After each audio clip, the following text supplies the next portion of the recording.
Então, irmãos, hoje chegou a minha vez, né?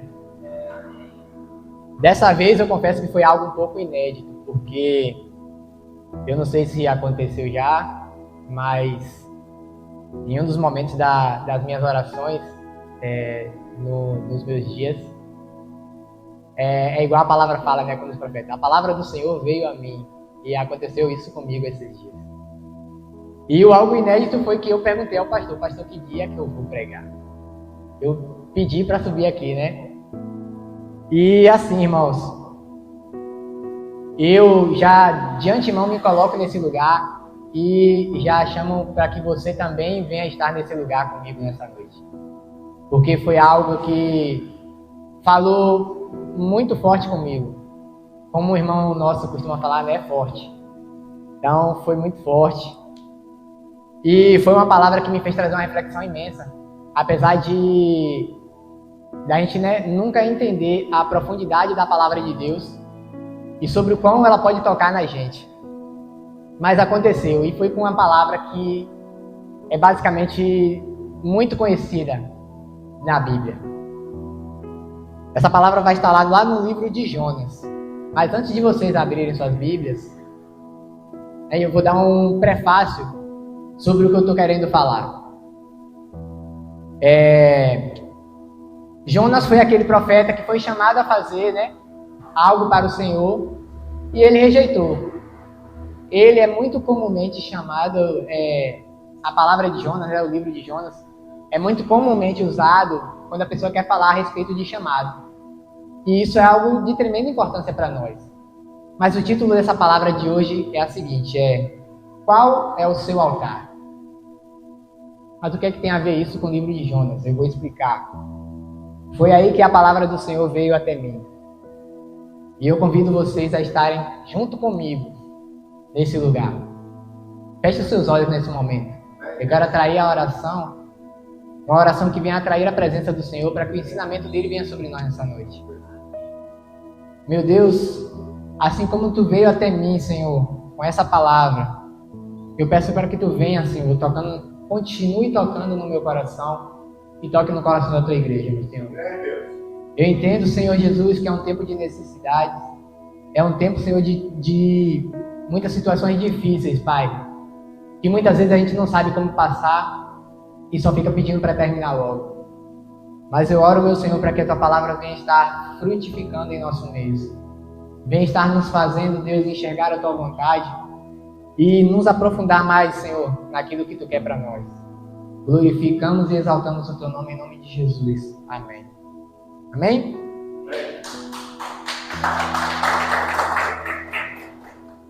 Bom, o livro de Jonas, no capítulo 1, ele vai falar o seguinte, não precisa ver sua Bíblia agora, pode ficar tranquilo.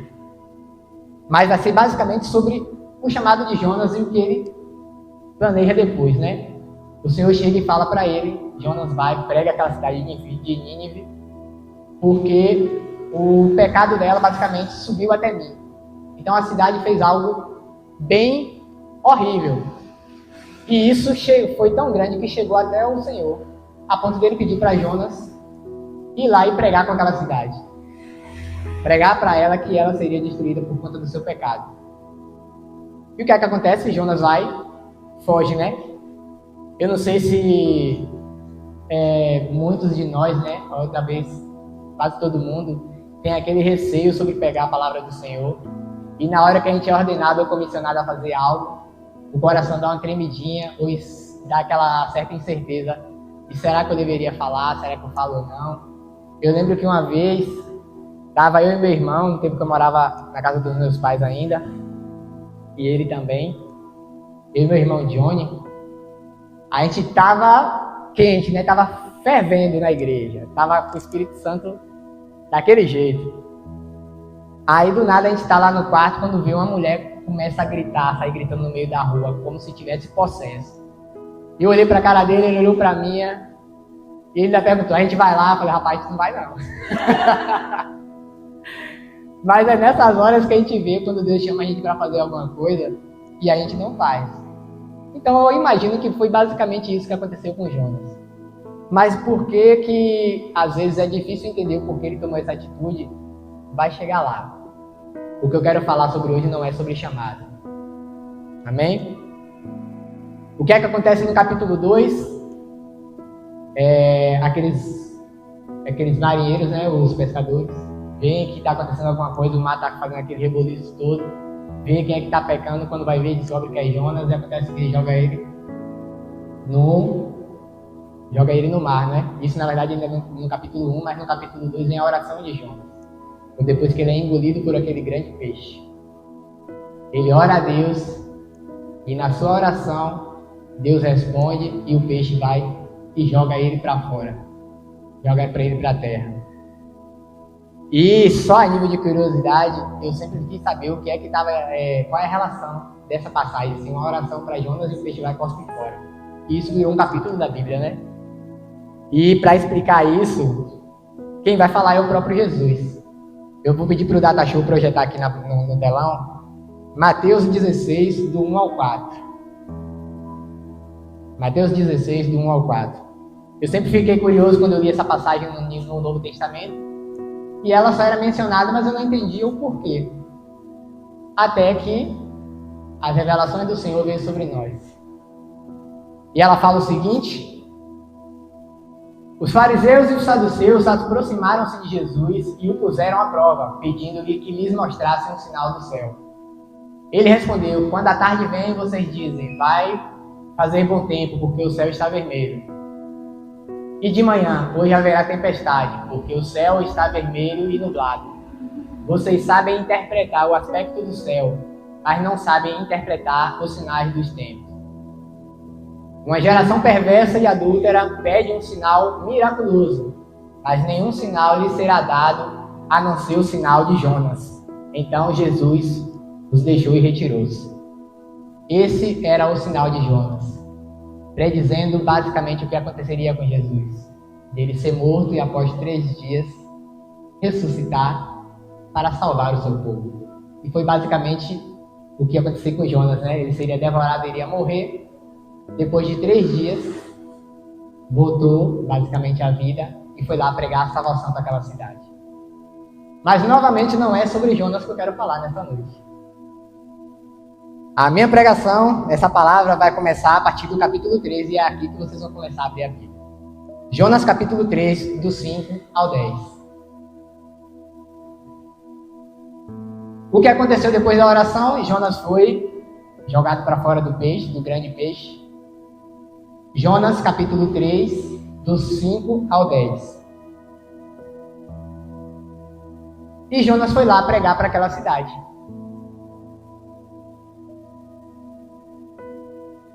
Amém? Todo mundo acompanhou? Dá mais um tempinho, um reloginho tocando. Tic-toc, tic-toc.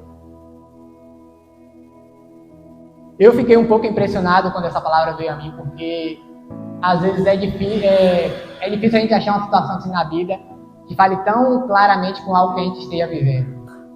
E nesse tempo de transição para a nova igreja, aconteceu de ver muito disso.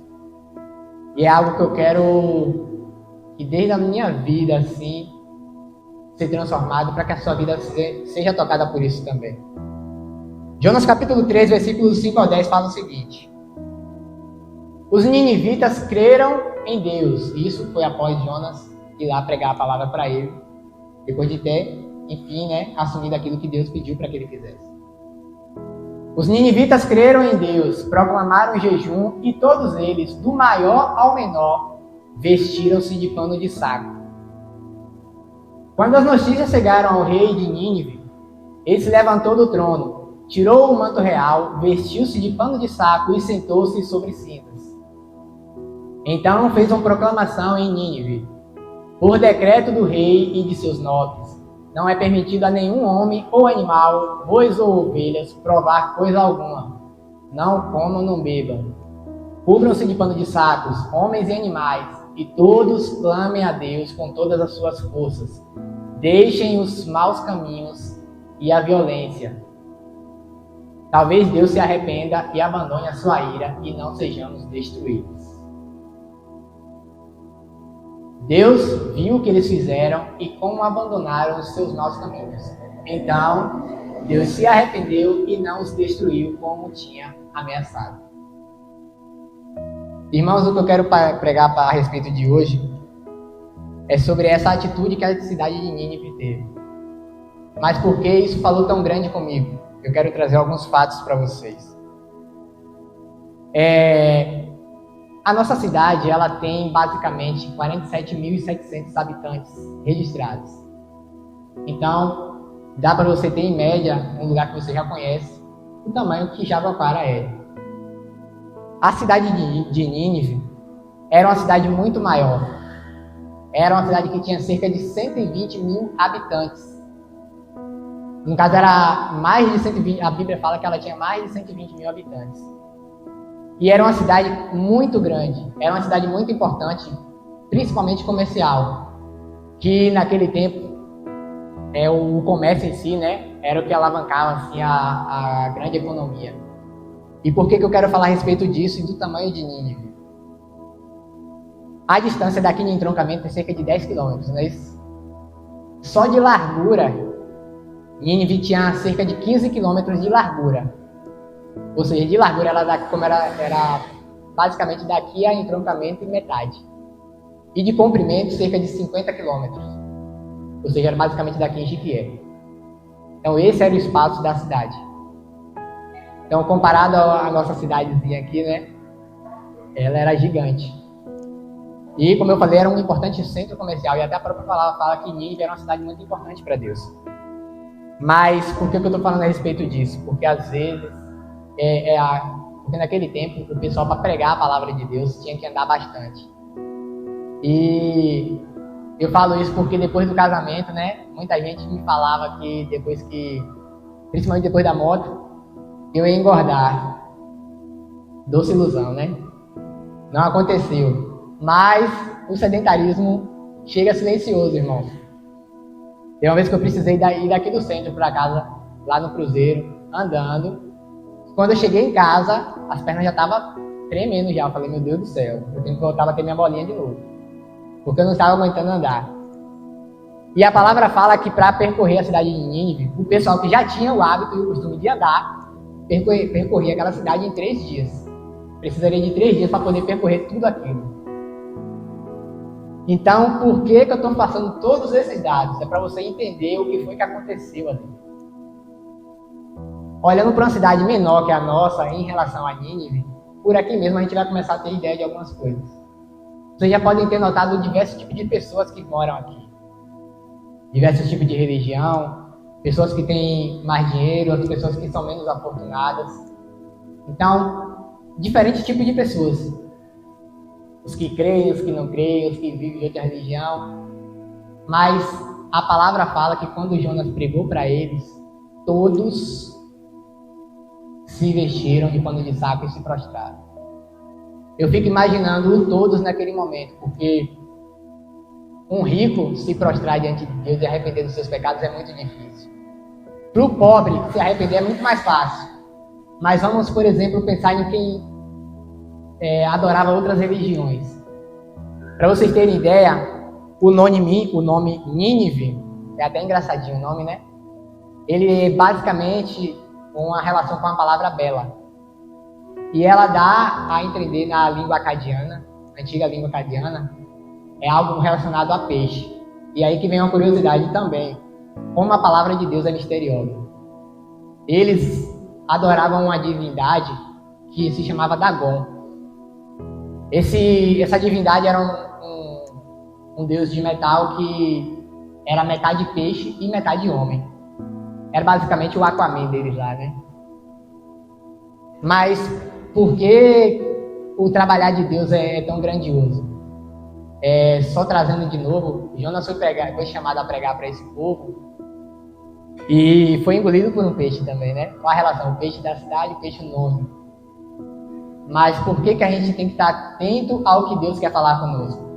Porque às vezes quando a gente se nega a fazer a vontade dele, a gente está se condenando junto. Jonas, ao escolher não fazer aquilo e deixar a cidade destruir, ele também morreria. E justamente o quê? Por um peixe. Os pecados da cidade também nos destruiriam. Então, quando Deus nos chama Ele nos comissiona a fazer algo para outra pessoa, a gente pode estar incluído no pacote também. Você vai fazer isso para salvar aquela pessoa, mas você pode também estar sendo salvo em algum ponto desse caminho. Então pregue não só para ele, porque você também vai ser alcançado.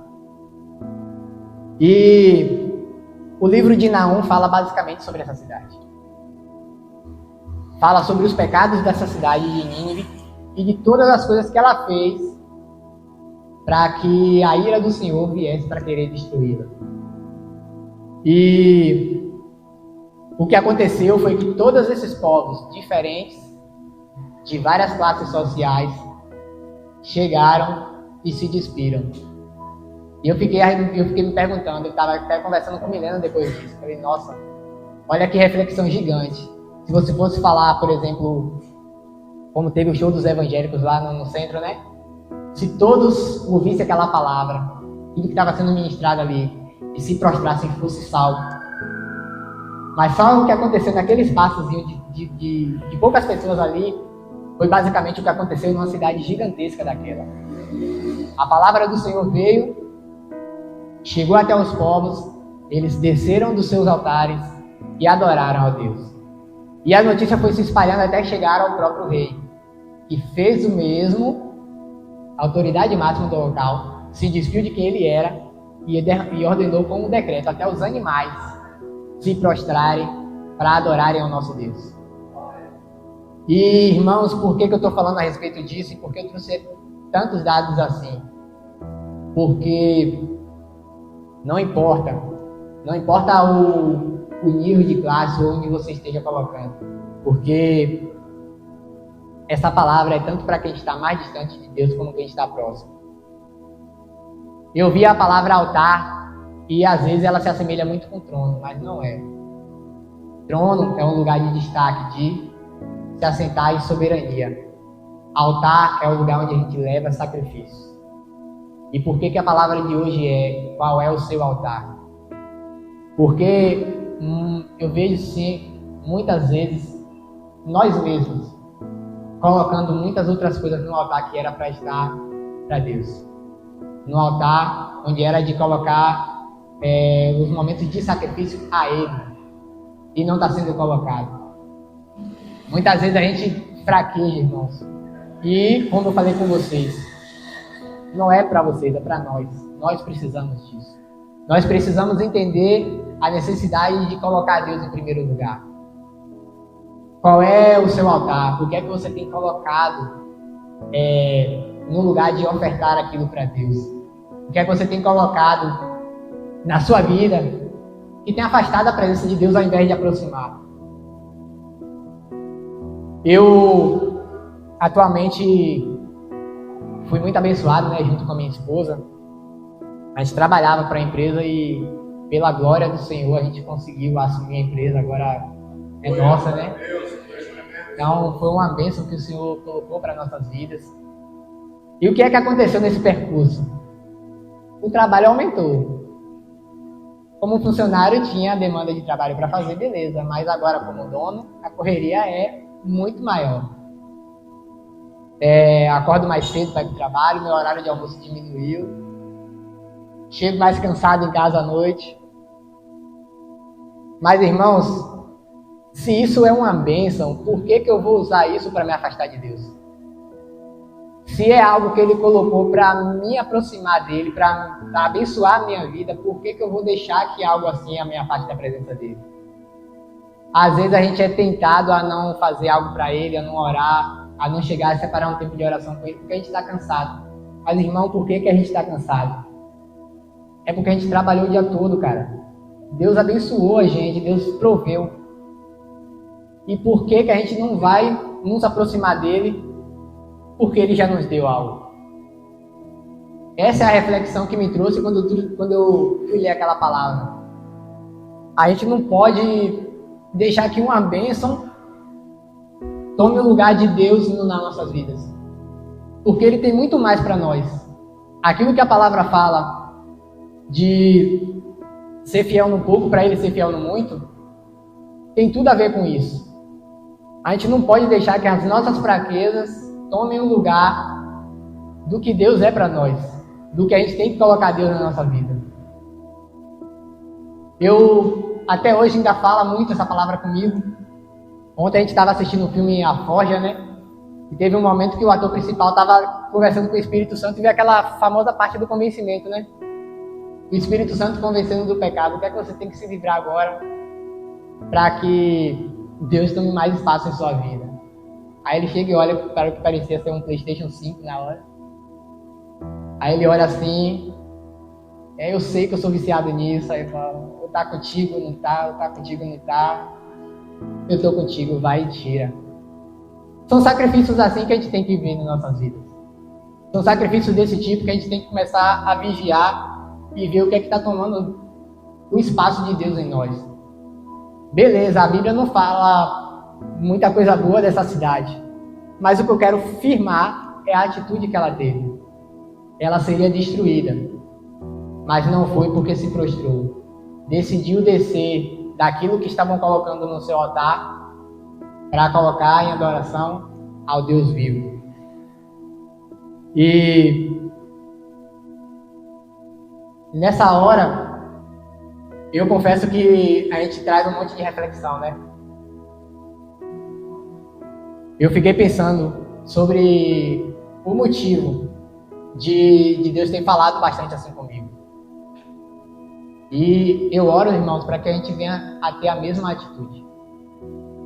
Para que a gente venha a priorizar, a estar na palavra de Deus, independente de qualquer situação.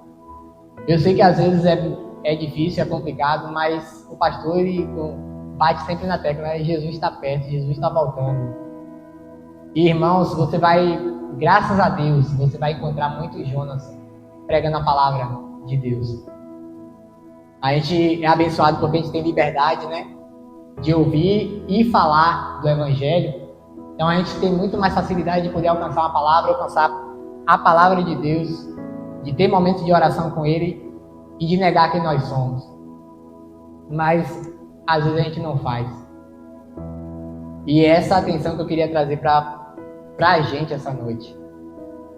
Ver o que é que tem tomado o nosso lugar, o que é que tem tomado o nosso altar de adoração a Deus. O trono a gente já deu, nós aceitamos, né? Jesus Cristo como nosso Senhor e Salvador. Esse é o trono, esse é o lugar dele.